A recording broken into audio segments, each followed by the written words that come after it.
Hi, this is Yadi Caro, and welcome to another episode of the Hardcore Soft Skills Podcast. Are you a curious person? Are you promoting curiosity among your team members? If not, you should, as my guest, Dr. Diane Hamilton, recommends. She is a sought after expert in curiosity, perception, emotional intelligence, and behavioral science. Dr. Hamilton is the creator of the Curiosity Code Index, the Perception Power Index, and the author of 5 books sold worldwide. She's also the host of the podcast Take the Lead. In today's conversation, we talked about how to develop curiosity to succeed. Let's listen.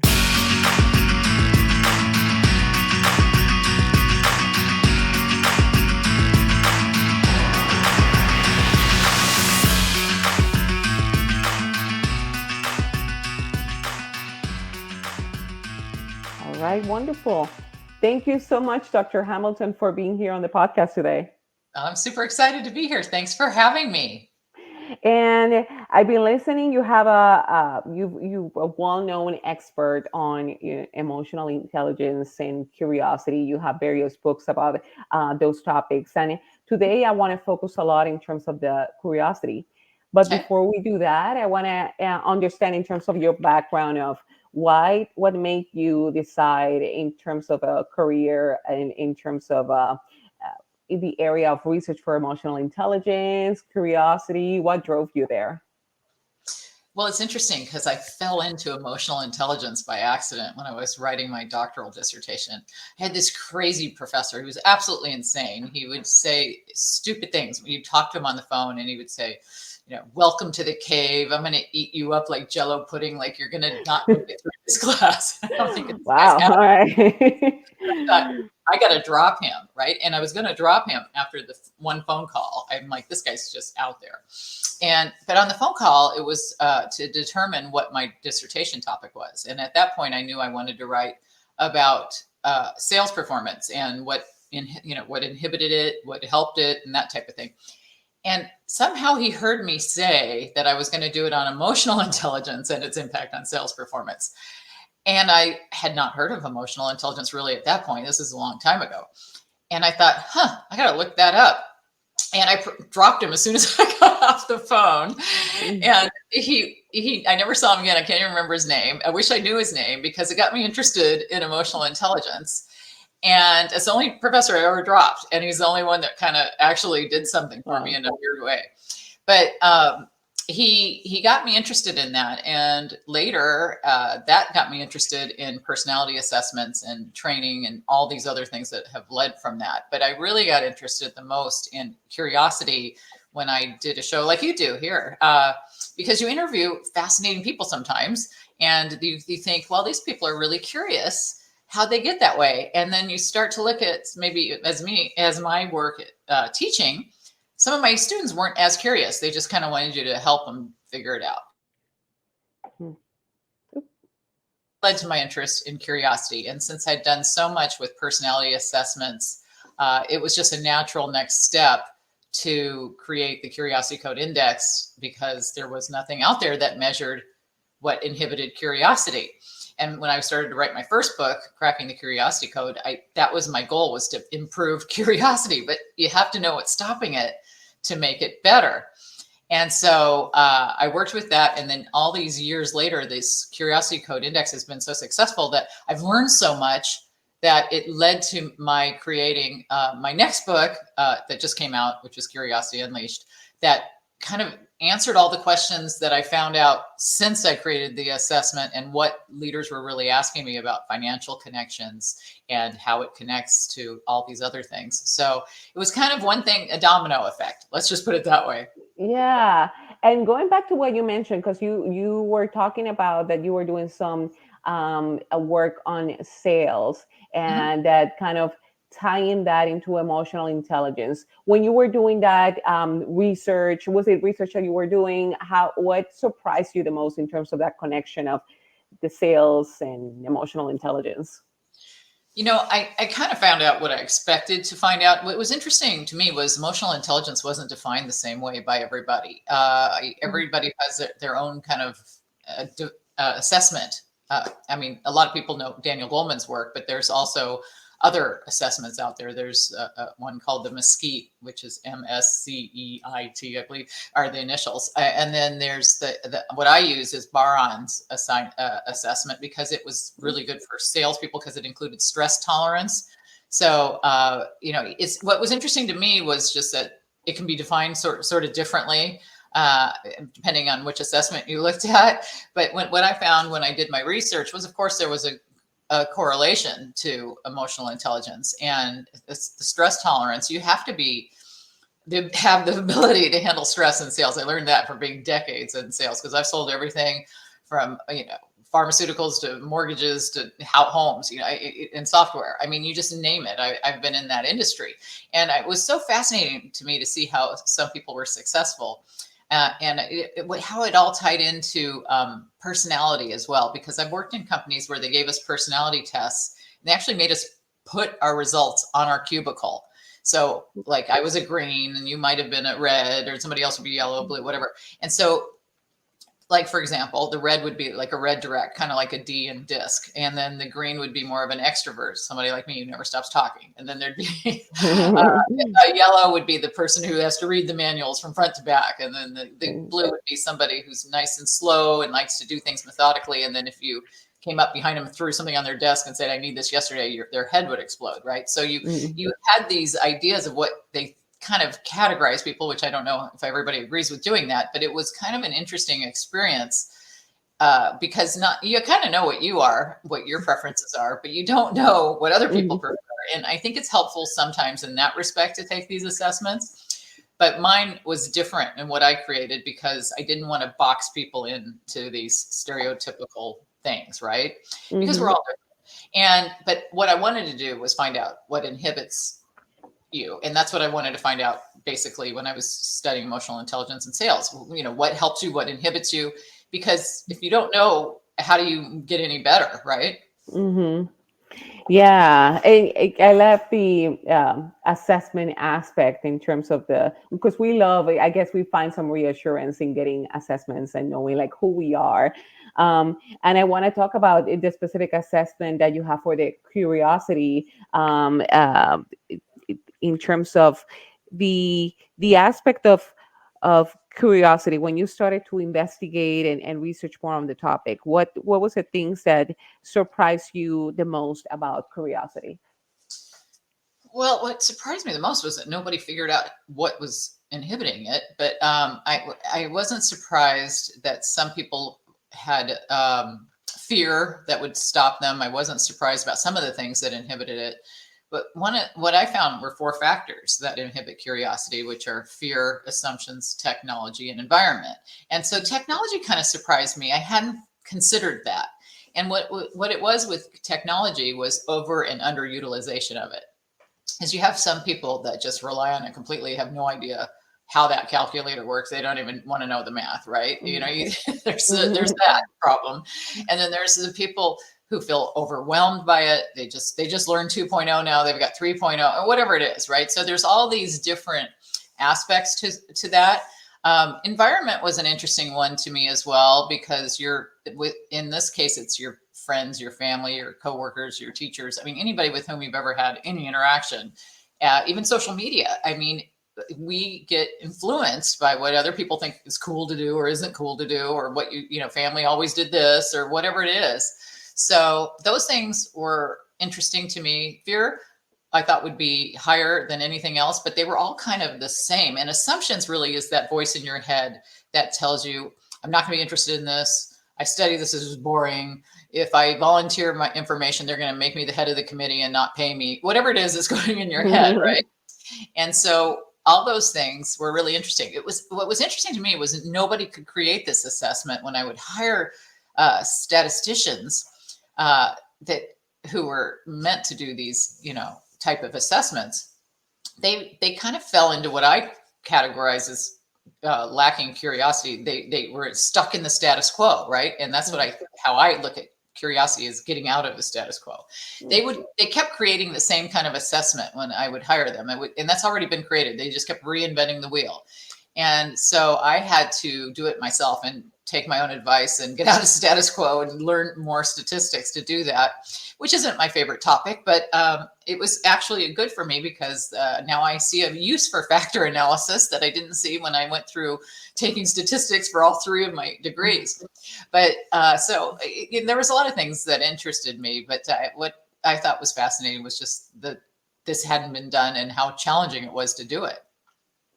Wow, that's doing and conducting an assessment. I'm sure developing it must have been quite challenging. And let's talk a little bit more about the curiosity benefits, because you think about children curious people, like people just being curious as kind of like an attribute or a skill that we just have, and we don't necessarily exploit it as we should. So there are benefits to it. Could you describe some of those for individuals and organizations? There are, I have the most curious little guy. I had Oh, that's cute. You have a photo of you. Is that your son? this Kason, my grandson. It's Oh. interesting to watch because kids ask, well, he's not yet, he's only 10 months, but kids ask 100 questions a day, right? We know that these little kids have this great level of curiosity. And by the time they're 6 or so, it starts to decline. And so that's what I wanted to find out. How, what are the things that we need to develop? How can we get back to that? And why is it important for businesses, most importantly? And that was what I thought was interesting because it ties in to everything organizations want to fix. And I've interviewed thousands of people, and every time I ask them, what comes first, curiosity or engagement, curiosity or innovation, curiosity or whatever, creativity, whatever, they all say curiosity comes first. It's the spark that we need to ignite all these things, but there's not enough research out there, as far as I'm concerned, that demonstrates this. I mean, GPT and say, give me the studies that say that this is connected to engagement or innovation, and it'll basically tell you it's intuitive, dummy. It kind of argues. Why do you need to know that? But there's some people that want to see that data. So I have done some myself. I'm in the process of publishing some. I'm going to be doing more. I'm a Fulbright specialist, so I'm working with the Luxembourg School of Business. It's coming up. And I'm doing a lot of different things with different organizations to get this data, because when I interviewed and surveyed all these C-suite executives, I was really fascinated because most of them, or if not all of them, came back with very high numbers of what they save financially in terms of engagement, innovation, productivity. It had a marked impact on turnover. I mean, just everything you could think of that affects the bottom line.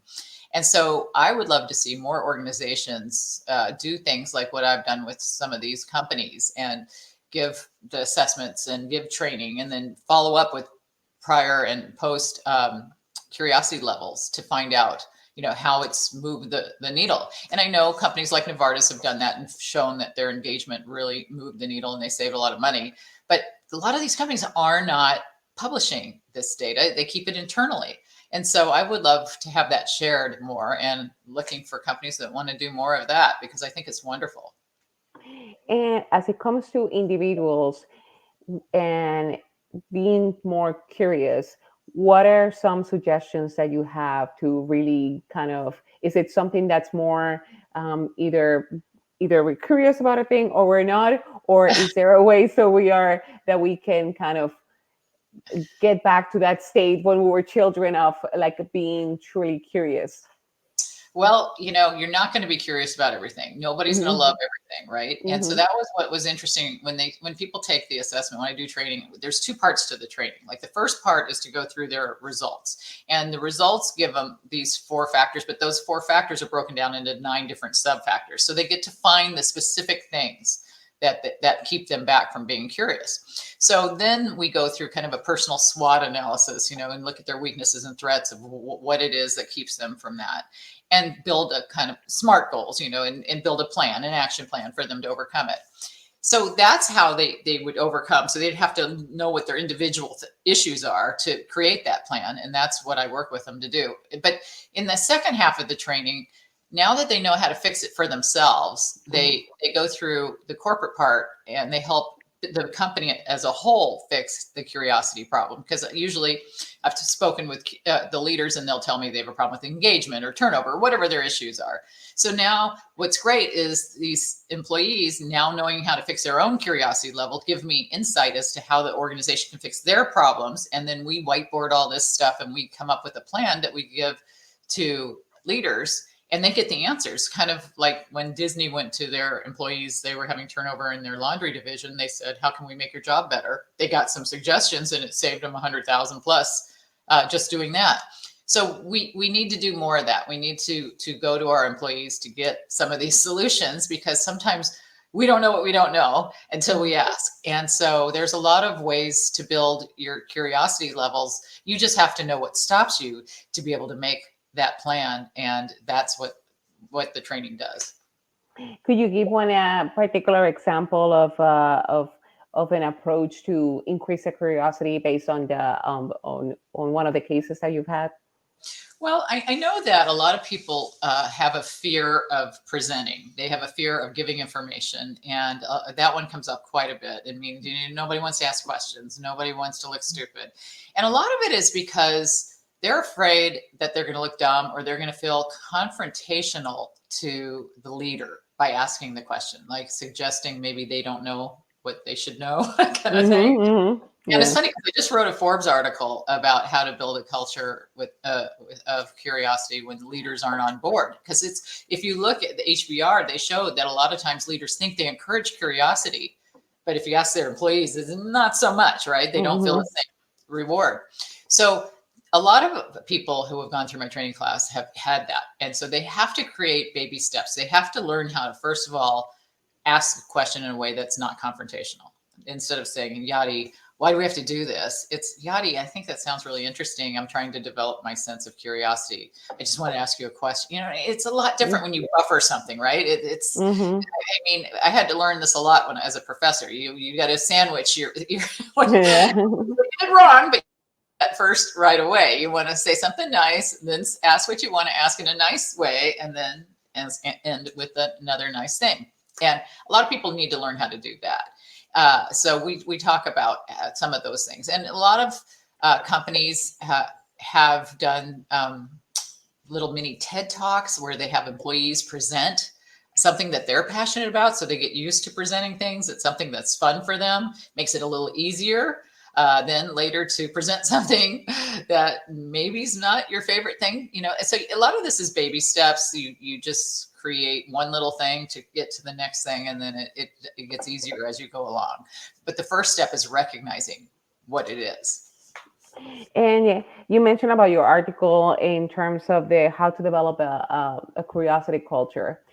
What are some steps that we can take as managers to start developing a curiosity culture? Well, you have to emulate what you want to see, and a lot of leaders don't do that. There's this imposter syndrome that we fear as leaders, right? We don't want to look like we don't know everything either. So the fear is not just with our employees; it's with us. So you have to emulate what you want to see. And sometimes, like I said, leaders think that they encourage curiosity more than they actually do. So you have to get maybe 360 feedback and see how things are, really perceived. And sometimes it's not even you as a leader, it's somebody above you as a leader that's a problem. And I think that that's what resonated so much with this Forbes article that blew up yesterday. I'm like, wow, this is something that people are frustrated by because, it's interesting because when I give talks, I mean, it doesn't matter what kind of size group I talk to, whether it's thousands or just a few people, I tend to get this one question. It's like, how do you develop curiosity if leaders aren't on board with you doing that? And the answer sometimes comes back to, sometimes it's not a good fit for you in that organization because that culture is not going to go anywhere if the leader's dead set against it. But sometimes you can build smaller movements from the bottom up. You can just have little bits of, let's work together on this and show our results to leaders, for leaders to see that, hey, these things actually work. You have to make your case. And it's a lot harder going bottom up than top down. So I really hope everybody listening to this who's at the top takes a minute to think about the impact, because the financial impact of not creating a culture of curiosity gets you into terrible trouble. You're stuck in status quo. And if you want to be innovative and engaged in all these things at work, we have to let people be more curious and explore. That's absolutely right. And allowing that sometimes for the managers, sometimes they want to have some certain control or that they Right, don't right. allow that. And in your book, you also talk about the concepts of curiosity and fear as well. How Mhm. does fear play in terms of allowing us to be curious in general? Well, it's tough when you're thinking that you're going to look unprepared, or you think that something is going to be hard. There's just that voice, Mm-hmm. the fact that our assumptions is that voice in our head. It can impact our fear, right? You start ruminating on, well, I don't want to say something. Yachty, why don't you ask the question? It's better for Yachty to look stupid than for me to look stupid. You know what I mean? Mm-hmm. You start Yeah. these things in your head.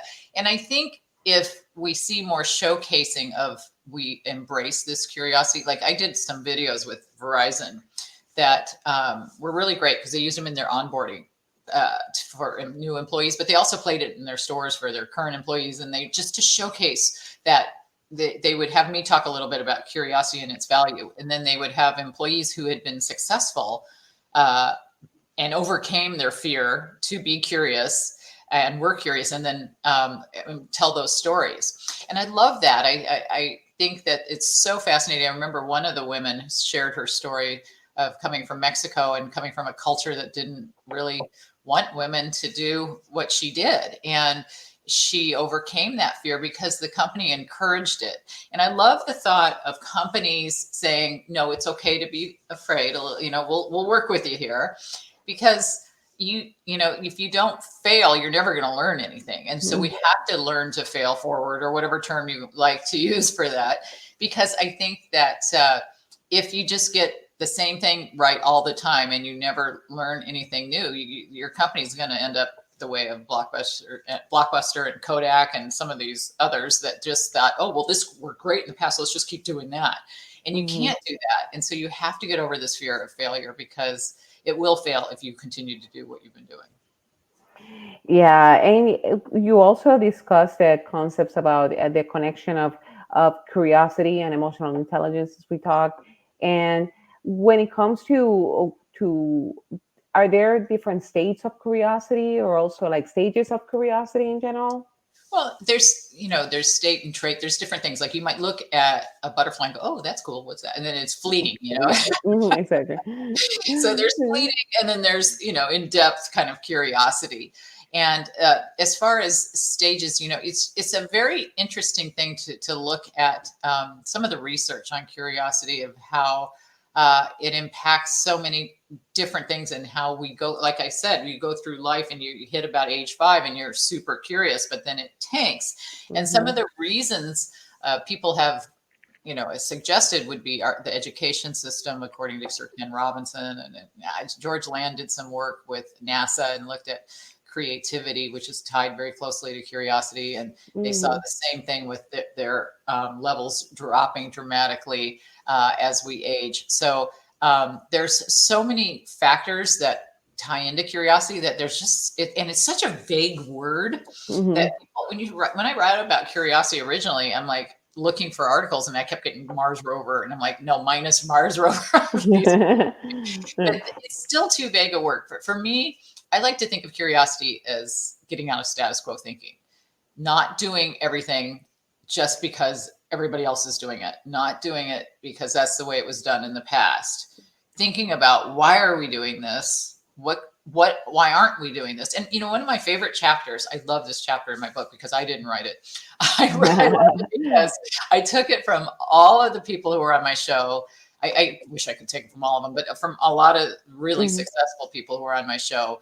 Uh, that people, the top thinkers in the world, like Amy Edmondson from Harvard, and Doug Conant, who turned around Campbell Soup, and just Jim McKelvey, who co-founded Square. I mean, some of the biggest names are in the book. Even Albert Bandura was on my show, the king of sociology. mhm, I'm sorry, psychology.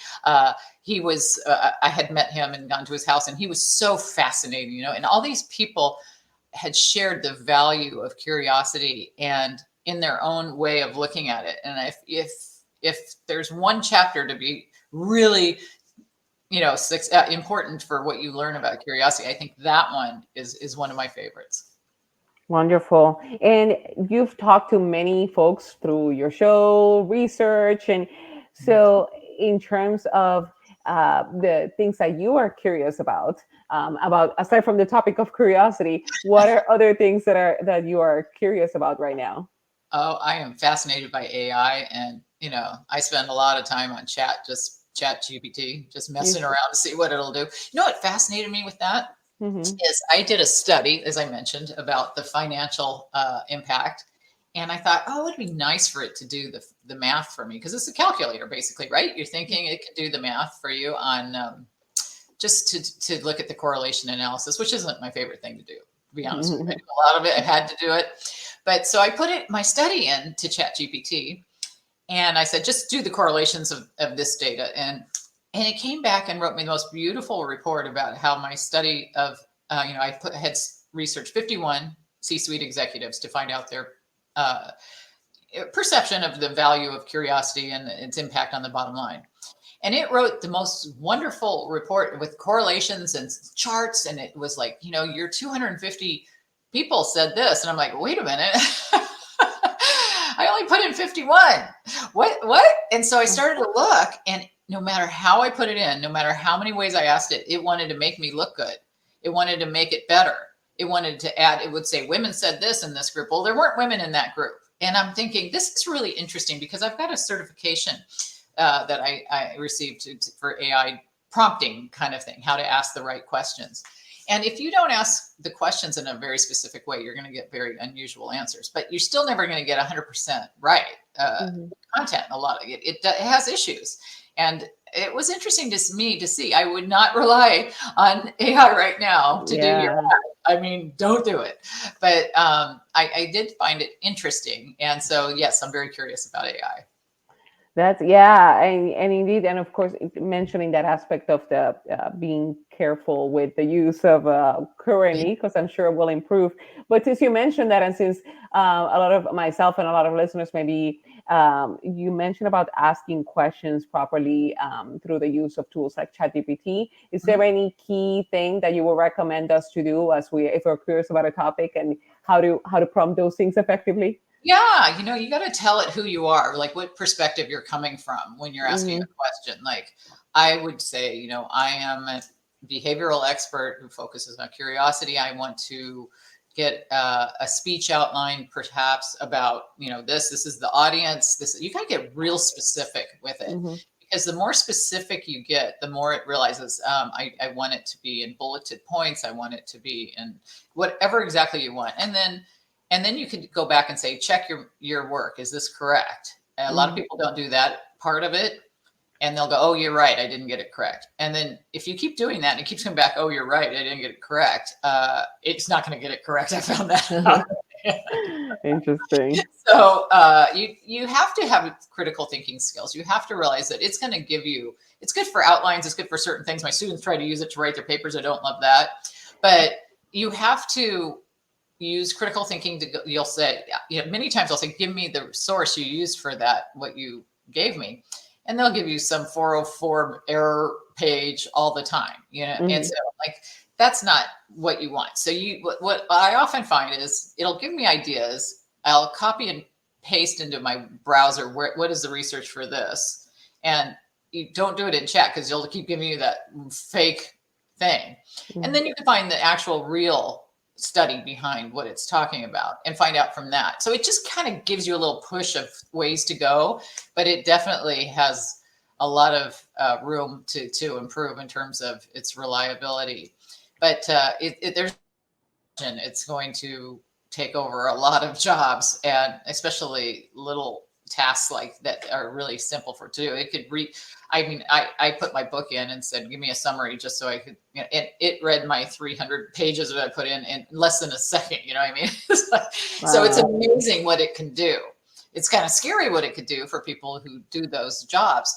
But when I sold computers in the 80s, they were all worried back then that the computers were going to take over the jobs. And they did take over some of the jobs, but now we have like social media managers, and no one knew there was going to be social media. So we don't know what jobs it's going to create yet. So it's going to be interesting to see what it does. Wonderful. Yeah, a lot of things to discover in the next year or so. Yeah. Thank you so much, Dr. Hamilton, for being here on the show. What's the best way for people to want to know more about who want to take the assessment and who want to learn more about your work? Well, thank you, Yadi, for having me on the show. It's a great conversation. You can find me on social media at Dr. Daine Hamilton, and the doctor's just DR, or drdainehamilton.com. If you want specifics on curiosity, it's curiositykode.com, but you can also just get there from my regular website. And at the top, there's information about curiosity and perception, and all my other work is there. And you can find more information about how these behaviors impact your work. Well, thank you so much. Thank you.